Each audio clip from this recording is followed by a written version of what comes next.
Perseteruan kasus pencemaran nama baik dan illegal access antara Kartika Putri melawan Dr. Richard Lee akhirnya dianggap selesai. Ya, diketahui Hakim Pengadilan Negeri Jakarta Selatan telah mengeluarkan hasil yang menyatakan bahwa status tersangka Richard Lee tidak sah. Meski sudah terbebas dari status hukumnya sebagai tersangka, Richard Lee belum mengetahui langkah apa selanjutnya yang akan ia ambil. Namun yang pasti, dengan tegas, Richard Lee mengaku tidak akan memaafkan Kartika Putri tentang apa yang selama ini sudah terjadi, terlebih atas dampak negatif yang terjadi pada dirinya. Hari ini adalah hari yang kalian tunggu-tunggu. Hari yang sebenarnya yang saya tunggu-tunggu juga selama 2 tahun terakhir ya. Suatu kabar gembira yang luar biasa. Saya mohon maaf selama prosesnya saya tidak bisa share ke media.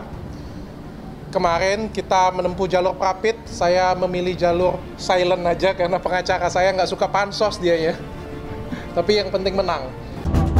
Awal perseteruan Kartika Putri dengan Dr. Richard Lee sendiri diketahui bermula saat Richard Lee mengulas salah satu produk skincare lokal.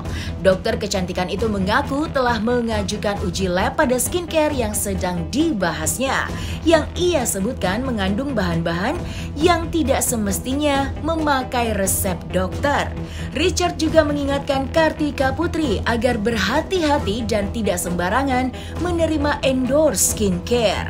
Dan atas hal itulah, Kartika Putri akhirnya resmi melaporkan Dr. Richard Lee itu atas dugaan pencemaran nama baik pada tanggal 9 Agustus 2020 yang lalu. Dan ia juga meminta kepada Richard Lee untuk meminta maaf kepadanya disertai sejumlah syarat. Lalu, apakah alasan Kartika Putri menolak perdamaian yang pernah diajukan oleh Richard Lee saat itu? Benarkah pihaknya tidak menerima keputusan pengadilan yang menyatakan terlapor terbebas dari segala tuduhan? Sebenarnya kalau saya pribadi, kenapa sih Kak nggak damai aja? Banyak orang yang bilang gitu. Kenapa nggak sih Kak nggak baikan aja? Saya udah tawarin dari awal, bahkan dari sebelum saya ngelaporin, saya sampai dibully Miss Tabayun.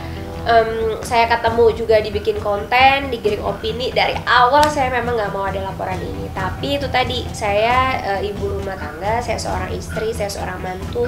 Saya juga punya keluarga besar, punya anak-anak gitu. Saya khawatir di kemudian hari kalau saya cabut laporan ini karena nggak ada yang bisa menjamin dia, siapa yang bisa membuat dia tidak mengganggu kehidupan saya lagi. Makanya saya mau ini lanjut.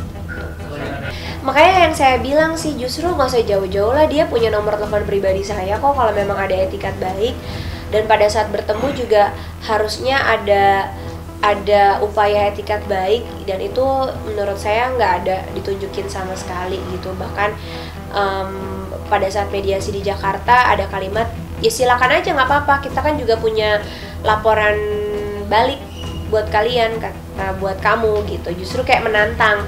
Makanya saya agak lucu juga kan, kok dilaporin malah menantang laporan balik. Dan syukur alhamdulillahnya memang tidak sesuai bukti, maka laporan dia terhadap saya diberhentikan oleh pihak kepolisian karena tidak mencukupi, tidak ada 2 alat bukti yang cukup gitu. Saya yang paling penting adalah ingat, untuk menjadi viral, untuk menjadi terkenal itu tidak perlu menjatuhkan orang lain. Tidak dengan menjatuhkan orang lain kamu terlihat jauh lebih baik. Kalau memang niatnya mau mengedukasi, bikin orang jauh lebih pintar, bukan bikin masyarakat membuli satu sama lain, menghina satu sama lain, dan membuat masyarakat menjadi manusia pembenci atau membuat orang jauh lebih jahat. Karena mengedukasi itu membuat orang pintar. Tapi kalau sudah membuat orang jahat, saya rasa itu bukan mengedukasi. Dan yang kedua, negara kita punya institusi yang sangat lengkap.